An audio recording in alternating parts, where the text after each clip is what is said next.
الواحد تعويضة الحرب، الاثنان والرفاع الحصر البحري، ثلاثة والاعتراف بالبرنامج النووي، الرباع والإنهاء الفواري للعدوان الإسرائيلي على لبنان።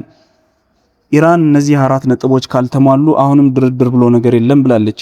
አሁንም ዓለም ትንፋሿን አፍና ወደ መካከለኛው ምስራቅ እያየች ትገኛለች። በሆርሙዝ የባህር ሰርጥ ላይ የተጋረጠው የጦርነት ደመና አሁንም ወደ ተባበሩት መንግስታት ድርጅት አዳራሹ ይዘልቋል።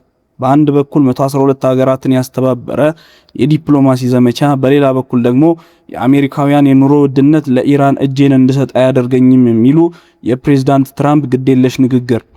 የሆርሙዝ ባህር ሰርጥ መዘጋት የዓለምን ኃይል አቅርቦትና የንግድ መስመሩን ክፉኛ አናግቶታል። በዚህም ሳቢያ ባህሬን ያቀረበችው የውሳኔ ሐሳብ ከ2/3 በላይ የሚሆኑት የተባበሩት መንግስታትን አባል ሀገራትን ድጋፍ ማግኘቱን የችግሩን ዓለም አቀፋዊነት ማሳያ ነው ተብሏል። ባህሬን ለተባበሩት መንግስታት ድርጅት ያቀረበችው የውሳኔ ሐሳብ 112 ሀገራት በአንድ ማሰባሰብ ችሏል። ቻናላችንን ሰብስክራይብ በማድረግ እንዲሁም ቪዲዮአችን ደግሞ ሌሎች ሰዎች ጋር እንዲደርሱ ላይክ በማድረግ እንዳይዘናጉ። መልካም ቆይታ።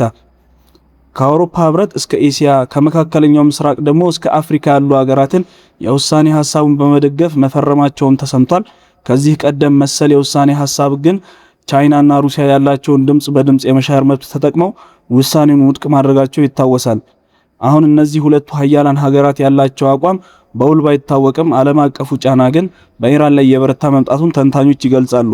ይሁን እንጂ ኢራኖች የሚያሳዩት አቋም ዓለም በሙሉ አንድ ቢሆን እኛ ከአቋማችን አንድ ክንድ ፈቀቅ አንልም እንደሆነ የሆርሙዝ ሰርጥ አንዱ ማሳያ ነው። በኢራንና በአሜሪካ መካከል የሚካሄደው የሰላም ድርድር የሞት ሽረት ትግል ሆኗል። ሁለቱም ወገኖች የያዙት አቋም እጅግ የተራራቀ መሆኑን ደግሞ እንደ አብነት ይነሳል። አሜሪካ ኢራን የኒውክሌር ፕሮግራሟ ሙሉ በሙሉ እንድታቆምና የሆርሙዝ ሰርጥን ያለምንም ቅድመ ሁኔታ እንድትከፍት ታስቀምጣለች። የኢራን ምክትል ውጭ ጉዳይ ሚኒስተር ካዚም ጋርባዲን በበኩላቸው አሜሪካ ሰላምን ሳይሆን የኢራንን መንበርከክ ትፈልጋለች ማለቱ ሳይረሳ ቴህራን ጦርነቱን ለማቆም 4 ዋና ዋና ነጥቦችን አስቀምጣለች። አንደኛው የጦርነቱን ካሳ ክፍያ፣ ሁለተኛው ደግሞ የባህር እገዳው መነሳት፣ ሶስተኛው ደግሞ የኒውክሌር ፕሮግራም እውቅናና አራተኛው ደግሞ እስራኤል በሊባኖስ የምታደርገውን ጥቃት በአስቸኳይ እንዲቆም የሚሉ የድርድር ጠረጴዛ ላይ አስቀምጣለች። ምንም እንኳን ኢራን እነዚህን ጥያቄዎች ብታቀርብም በዋሽንግተን ዘንድ ግን ተቀባይነት የሌላቸው ተብለው ተፈርጀዋል። ፕሬዝዳንት ዶናልድ ትራምፕ ወደ ቻይና ያደረጉት ጉብኝት ለጦርነት ወሳኝ ምዕራፍ ሊሆን ይችላልም ይላሉ። ተንታኞች እንደሚሉት ቻይና የኢራን ዋነኛ የነዳጅ ደንበኛ እንደመሆኗ ትራምፕ ፕሬዝዳንት ሺንጂንፒንግን ለማሳመን ይሞክራሉ ተብሏል። ጉብኝታቸው ከኢኮኖሚ ይልቅ በኢራን ጉዳይ ላይ ያተኮረ ሊሆንም እንደሚችል ይጠበቃል።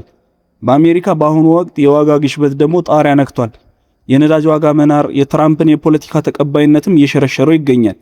ሆኖም ትራምፕ ግን ወደ ቻይና ከማቅናታቸው አስቀድመው ስለ አሜሪካውያን የፋይናንስ ሁኔታ አላስብም፣ ዋናው ግቤ ኢራን የኒውክሌር ጦር መሳሪያ እንዳይኖራት ማድረግ ነው የሚለው ማለታቸው አስገራሚም ሆኗል። ይህ ንግግር የዶናልድ ትራምፕ ለጦርነት ድል ሲሉ የሀገራቸውን ኢኮኖሚ መስዋዕት ለማድረግ መቁረጣቸውን አመልካች ተደርጎ ተወስዷል። በዚህ ውጥንቅጥ ውስጥ ደግሞ የቻይና አጋርነት ከማን ጋር ሊሆን ይችላል የሚለው ደግሞ ይጠበቃል። ፕሬዝዳንት ሺንጂንፒንግ በሁለቱ እሳት መካከል ሆነዋል።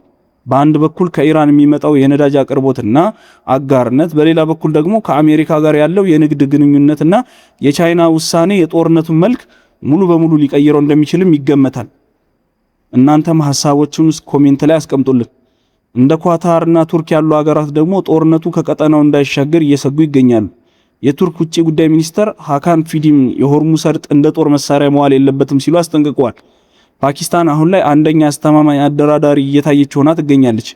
ኳታርም ይህንን ጥረት በገንዘብና ዲፕሎማሲያዊ እየደገፈች ነው። ሆኖም ግን ዋሽንግተንና ቴህራን ዝቅተኛው የድርድር ነጥብ ላይ መስማማት ካልቻሉ የሽምግልናው ተስፋ እየመነመነ ይሄዳል። ባለሙያዎች እንደሚሉት ከሆነ ቀጣዩ ጥቂት ቀናት ለዓለም ሰላም ወሳኝ ናቸው። ቤጂንግ የሚደረገውን የትራምፕና የሺንጂንፒንግ ውይይት እንዲሁም በተባበሩት መንግስታት ድርጅት የሚሰጠው ድምጽ የጦርነቱን ማቆሚያ ወይም ደግሞ ይበልጥ ማቅጣጫ ይሆናሉ ተብሎ ይገመታል።